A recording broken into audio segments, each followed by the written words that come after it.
आज हम बात करने वाले हैं लियोनार्डो डिकैप्रियो, एक सफल अभिनेता की 2019 में आई film once upon a time in Hollywood के बारे में।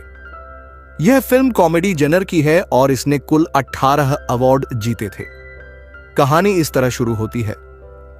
फिल्म की शुरुआत एक ब्लैक एंड व्हाइट फुटेज से होती है, जिसमें मुख्य किरदार रिक और उसका स्टंट डबल क्लिफ के कुछ दृश्य दिखाए जाते हैं। एक टीवी होस्ट रिक और क्लिफ के साथ संक्षिप्त बातचीत करता है, जिसमें रिक फिल्म इंडस्ट्री के अपने अनुभव साझा करता है। इसके बाद समय 8 फरवरी 1969 में चला जाता है, जहां क्लिफ रिक को गाड़ी में बैठाकर एक रेस्तरां में ले जाता है। वे कुछ लोगों का इंतजार करते हैं, जिनमें से एक बुजुर्ग व्यक्ति होता है। वह पहले रिक की पिछली फिल्मों की तारीफ करता है, खासकर उस सीन की जिसमें रिक ने फ्लेमथ्रोवर से नाजी सेना को नष्ट किया था। रिक भी अपनी पुरानी सफलता को याद करके गर्व महसूस करता है, लेकिन बातचीत का रुख अचानक बदल जाता है। वह आदमी कहता है कि रिक लगातार विलेन के किरदार निभा रहा है, जिससे दर्शकों में उसकी छवि नकारात्मक हो गई है। अब वह आउट ऑफ फैशन हो चुका है और उसके करियर को फिर से संवारना मुश्किल होगा। वे रिक को सलाह देते हैं कि वह रोम जाकर एक वेस्टर्न फिल्म में काम करे। यह उसके करियर के लिए एक नई शुरुआत हो सकती है। रास्ते में क्लिफ शिकायत करता है कि उसे बहुत समय से कोई फिल्म नहीं मिली है। उसका काम सिर्फ रिक को गाड़ी चलाकर इधर उधर ले जाना रह गया है। अगर रिक इटली जाता है तो यह उसके लिए भी अच्छा हो सकता है, लेकिन रिक कहता है कि इटालियन फिल्में बेकार होती हैं और उसे उनमें कोई दिलचस्पी नहीं है। इसी बीच एक और बड़ा अभिनेता हॉलीवुड में तेजी से प्रसिद्ध हो रहा है। रिक उसे अपने करियर के लिए फायदेमंद मानता है और उससे मिलने की कोशिश करता है, लेकिन वह मानसिक रूप से कमजोर महसूस करता है।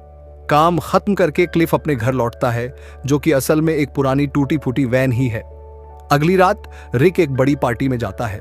वहां उसके रिश्तों, उसकी शादी और निजी जिंदगी को लेकर कई तरह की बातें होती हैं। अगले दिन सुबह रिक क्लिफ को बताता है कि अगले कुछ दिनों तक उसके लिए कोई काम नहीं है।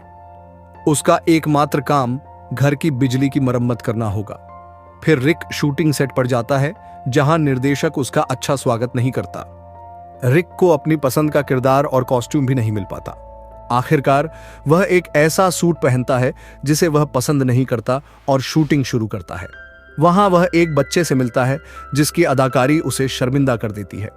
रिक इतना भावुक हो जाता है कि वह सेट पर जाकर रोने लगता है। बच्चा उसे हिम्मत देता है। बाद में रिक निर्देशक से क्लिफ को स्टंट का काम देने की सिफारिश करता है, लेकिन निर्देशक मना कर देता है क्योंकि क्लिफ पर अपनी पत्नी की हत्या का आरोप है। फिर भी क्लिफ को एक छोटा सा रोल मिल जाता है। उसी समय ब्रूस ली भी सेट पर आता है। वह खुद को दूसरों से श्रेष्ठ दिखाने की कोशिश करता है। वह क्लिफ को चैलेंज करता है, लेकिन क्लिफ उसे आसानी से हरा देता है। इस वजह से क्लिफ को फिर से काम से निकाल दिया जाता है। दूसरी तरफ रिक की परफॉर्मेंस शानदार होती है, जिससे निर्देशक उसकी तारीफ करता है। रिक की एक्टिंग देखकर सब प्रभावित होते हैं और एक बच्चा उसे अब तक का सबसे बेहतरीन अभिनेता कहता है। रिक भावुक होकर रोने लगता है। क्लिफ गाड़ी लेकर शहर लौटता है, जहां वह एक हिप्पी लड़की से मिलता है। लड़की उससे लिफ्ट मांगती है। कार में लड़की क्लिफ के साथ शारीरिक संबंध बनाने की कोशिश करती है, लेकिन क्लिफ मना कर देता है। लड़की क्लिफ को एक पुराने फिल्म सेट पर ले जाती है, जो अब हिप्पियों का ठिकाना बन चुका है। यह वही सेट है जहां फिल्म की शुरुआत में दिखाए गए बाउंटी ग्रीन नामक फिल्म की शूटिंग हुई थी। वहां पहुंचकर क्लिफ सेट के पुराने मालिक से मिलना चाहता है, लेकिन वहां के हिप्पी उसे रोकने की कोशिश करते हैं। क्लिफ उनकी बातों को नजरअंदाज करके जबरदस्ती अंदर जाकर मालिक से मिलता है, लेकिन अब वह मालिक अंधा हो चुका है और क्लिफ को पहचान भी नहीं पाता। क्लिफ उससे पूछता है कि क्या उसे जबरदस्ती यहां रखा गया है, लेकिन मालिक गुस्से में चिल्लाने लगता है। शायद हिप्पियों ने उसे अपने कब्जे में रखा हुआ था। क्लिफ की यह हरकत वहां मौजूद हिप्पियों को गुस्सा दिला देती है और वे उसकी कार के टायर पंचर कर देते हैं, लेकिन क्लिफ शांत नहीं बैठता। वह टायर पंचर करने वाले लड़के को पीटता है और उसे मजबूर करता है कि वह खुद टायर बदले। इसके बाद क्लिफ वहां से चला जाता है। उसी रात टीवी पर रिक की फिल्म फेडरल एजेंट दिखाई जाती है। इससे पता चलता है कि रिक पूरी तरह खत्म नहीं हुआ है। उसी समय एक निर्देशक रिक को अपनी नई फिल्म के लिए मुख्य भूमिका देने का प्रस्ताव देता है। इसके बाद कहानी 6 महीने आगे बढ़ती है। 6 महीने बाद रिक और क्लिफ इटली से अमेरिका लौटते हैं। इस दौरान रिक ने 4 फिल्में की हैं, रोम में एक घर खरीदा है और एक इटालियन लड़की से शादी की है। लेकिन अब उसके पास ज्यादा पैसे नहीं बचे हैं।